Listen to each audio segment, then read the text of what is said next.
What's up, YouTube? I'm back at the shop, uh, messing with this cutlass and the caprice at the same time. Just wanted to make a little video real quick, show you guys what I was talking about when I said I was gonna make this little bracket. Uh, it's not the best in the world.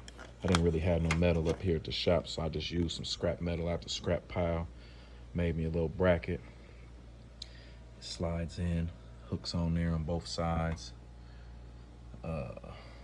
Then I just made the bracket to come up and bent it. Just tapped in for one of the bolts for the radiator shroud, holds it together.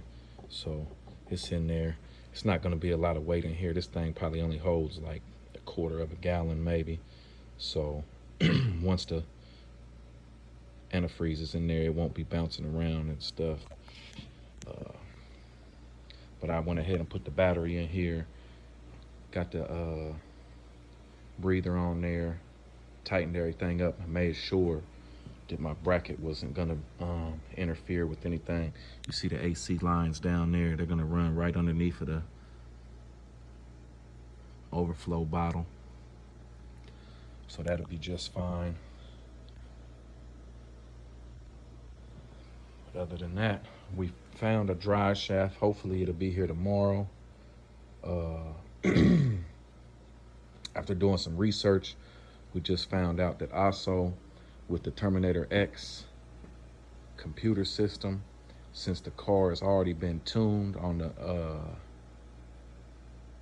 engine dyno, that we need to take the car to the exhaust shop first, because these headers are just ran, but the exhaust, we cut the old exhaust, so the old, it's got duals on it, but it's just hanging underneath there. So with the Terminator X, you gotta have one O2 sensor, and they recommend that you put it in an X pipe. So after doing a little research, it says that if you start the car up without it sensing that O2 sensor, it throws off the computer, and we would have to have the computer retuned, or it's just some unnecessary stuff that we can avoid just by taking the car to the exhaust shop. So tomorrow morning, we're gonna tow it to the exhaust shop and have them put the X pipe on, connect the headers, put the X pipe on, get everything ready. Like I said, hopefully the dry shaft will be here tomorrow. We found a junkyard that had one. They're supposed to send a driver out with it. So if all goes well tomorrow, this thing will be running and driving, get it all cleaned up, get the hood on it, and it'll be ready to go. The cutlass, this is a whole different story. So real quick, I told you guys the front fenders was just flapping. So I get to looking at it. Let me turn my light on. I get to looking at it, and it didn't have no bolts in the bottom. Well, what they did was, this whole fender is rotted out. You can see this crack right here, stretch crack. So this is a lot of Bondo in here.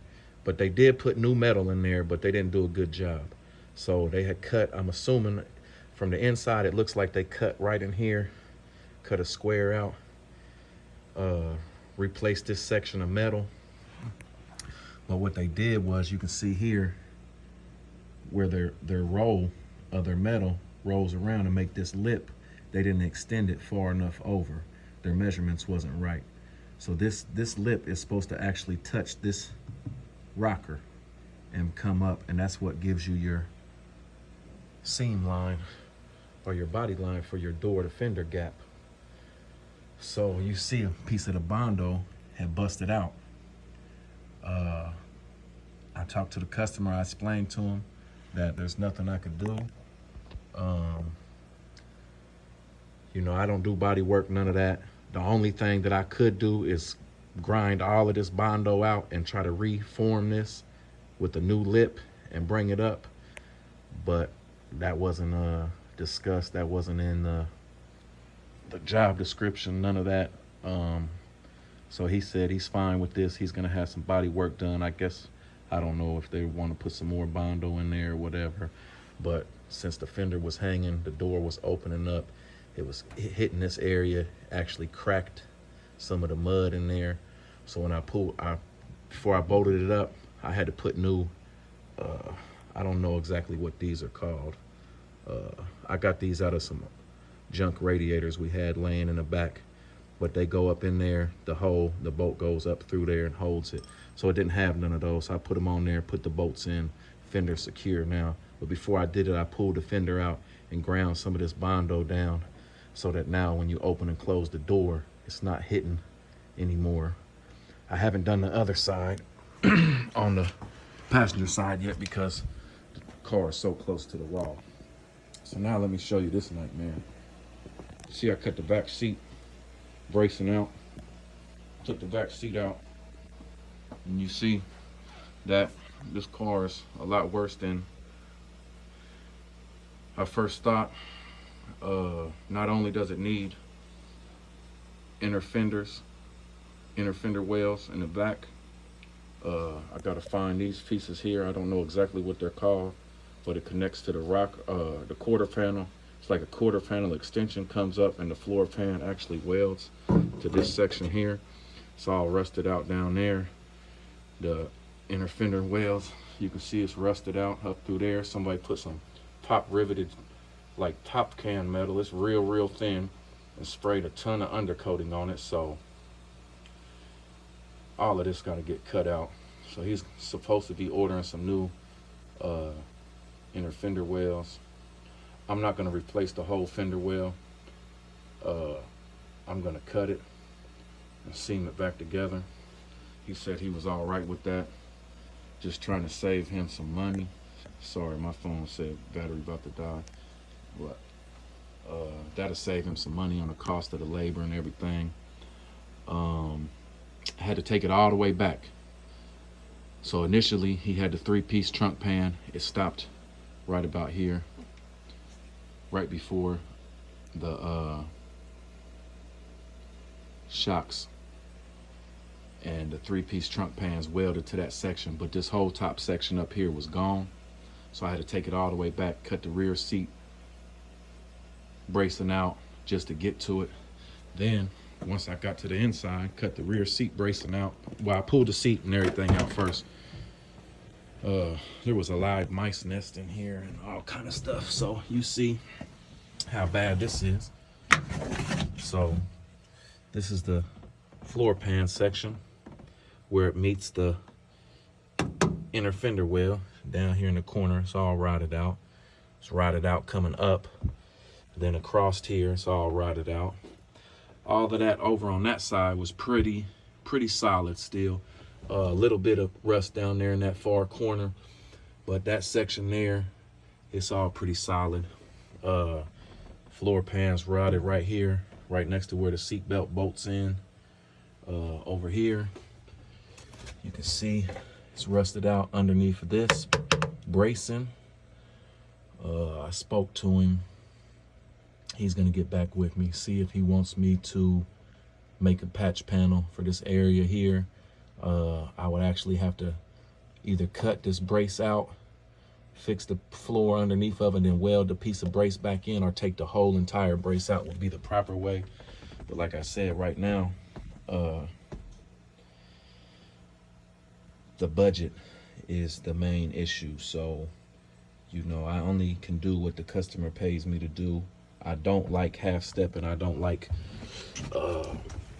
you know, rigging stuff up per se, but sometimes that's what I get paid to do. So you see this brace here, it's all rusted out.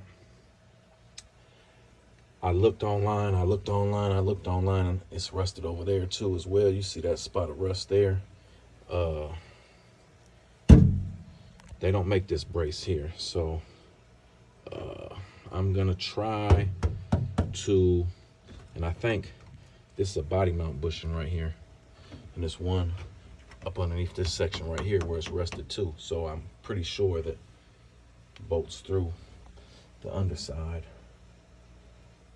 in that section, both of those sections right there. So I need to repair that. I think I'll just cut me a flat stock, take me a piece of cardboard, lay it down in here, trace this shape the best I can all the way to the edge, Take me some 18 gauge steel, weld it. I'll probably have to put it in a brake and just cut this section of rust out and redo it. That way when I put the new, because the new trunk pan came all the way down, then it angles down right here and it welds to this seam here all the way across, and then the rear seat bracing comes down and it sits on top of this same seam and was spot welded. So yeah, YouTube, this is the kind of stuff that people don't realize when they buy these old cars. Oh, and that section back there in the back where you see where the body mount is supposed to be at, and it's missing. That whole section right there, it's all rusted out, and I can't find that section neither. And from the looks of it on eastwood.com, they have a complete trunk pan that goes from the back, comes all the way down, and it comes to here with the braces in it. But from what I was looking at, from what the pictures show, they don't really give you a good like 3D or 360 view of it. I don't think it has that area in there. And I couldn't find just that brace piece back there neither, so I'm might have to make something back there, because you got to have a body mount. I mean, it's not no race car or nothing, but you still don't want to be driving down the road and the body's flying around. But yeah, this is the life right here, YouTube. This is what I get myself into. But we're gonna get it together. You know, like I said, the budget is the issue, but I'm not gonna fully just, you know, half-ass this car, because at the end of the day, my name is on this work, and I'm not gonna allow something to leave the shop that's not, you know, I'm not gonna say it's gonna be 100%, don't get me wrong, but I'm not just gonna shit truck it. You know, I'm gonna actually, if I gotta take a loss myself to make sure that my name stays good and that the quality of my work and the way people view the quality of my work stays good, then that's what I have to do.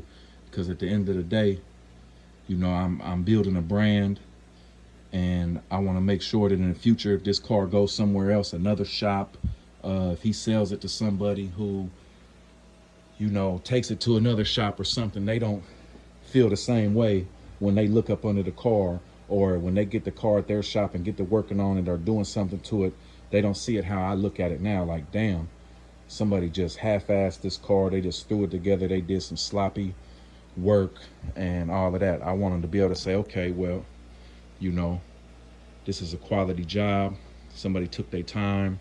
It may not be 100% perfect, but they can see that, you know, I put the extra effort in there to make sure the car is put together correctly. So that's it for today. Like I said, oh, one more thing. The trunk pan from eastwood.com is on back order until June. So I'm gonna look at a few other sites and see if I can find one that can get it drop shipped or sent to us a lot sooner. If not, I'm gonna push this car into the showroom. And I'm gonna bring, I got a Fusion, a 2014 Fusion was hitting the front.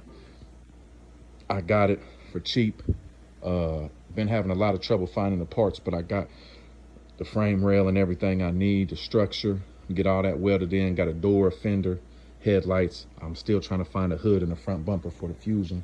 Been looking, scouring the junkyards. They want a lot of money for these new model Ford parts. So I'm gonna look tonight, tomorrow, if I can't find a trunk pan coming within the next week or so, push this into the showroom, bring the Fusion in here.